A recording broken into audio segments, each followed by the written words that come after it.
Hi guys! Welcome sa Wiggle. For today's mini vlog, gagawa tayo ng orange drag queen wig. So itong wig na to, papalakihin natin ng bongga. So una, ang gagawin ni Ian is section muna yung mga buhok and then i-hairspray at ititis ng bongga. So buong buhok na to, ititis niya ng bonggang-bongga. So makikita nyo yan, tinitis na ni Ian.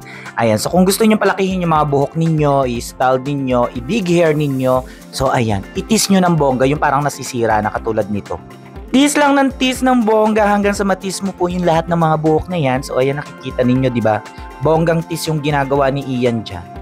So hindi niya yan sinisira. So para ito talaga yung way or process ng paglalaki ng wig. So para ma-big hair siya. So ngayon naman, inaayos naman ito ni Ian. Ayan na yung sa likod. Inaayos na niya. So after it is, so ayan, sinasection na niya, kino-curve na niya. So ayan, so ayos-ayos lang hanggang sa makuha yung design na gusto natin. So itong wig ngayon pala na to, as of na wala pang may-ari, so on hand dito sa Wigalo, so pwede nyo siyang bilhin. So mag-message lang kayo dito sa Facebook page namin, Wigalo Enterprise, kung gusto nyo bilhin itong wig na to kasi ang ganda nito. So ayan, so ayos-ayos lang sa likod hanggang sa mapunta na tayo doon sa harap. So ayun o, diba? Ayos-ayos lang, ganyan-ganyan lang. O then may titis ng konti. Ayan, ganyan lang yung pagpapalaki. Tapos next na natin yung sa harap. So ayan, natis na rin ni Ian and then tinaas na niya yung sa harap kasi nga ibibig hair natin itong drag queen wig na orange na to. So ayan, o diba? So tis-tis lang talaga, makukuha nyo kung anong design yung gusto ninyo.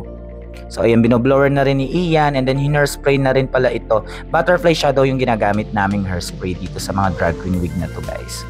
At dito sa part na to, final touch na lang si Ian at malapit na matapos itong drag queen wig na to, guys. And then is still available pa rin ito sa Wigalo, so pwede nyo rin itong bilhin. Ayan, or kaya pumunta kayo dun sa shop namin, dito lang kami sa Timog, Quezon City. Malapit lang.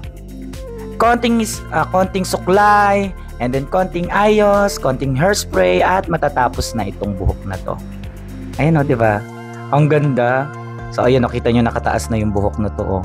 Very ano to, tita baby. Ayan. Yun ang sabi ng mga nanonood sa live ko, very tita baby daw tong wig na to. So, ayun o, diba? Ang cute. Ayan o. Ayan lang siya. Tapos ayusin natin yung bangs. Inaayos na ni Ian yung bangs para naman bonggang-bongga at nakaka-drag queen naman itong buhok na to.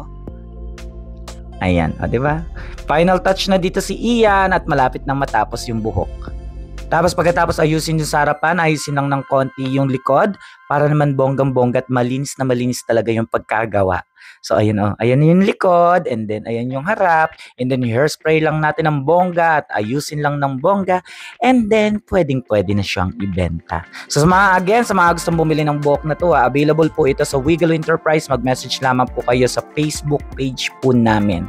So ayan o, diba big hair na siya. Hindi katulad kanina parang walang design. Ang tagal matapos na itong vlog na to, alala ko masasabi. Ayan.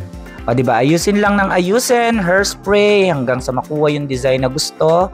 And then, ayan na siya. O diba, ang ganda. Nakikita nyo na yung itsura. Ayan. Ang ganda niya, o. Tak. Diba, big hair na siya. At ito na yung final look ng wig na to. Ayan. So, orange drag queen wig from Wigalo. Sa mga gusto pong bumili po na itong wig na to, mag-message lamang po kayo sa page namin. Yun lang. Thank you.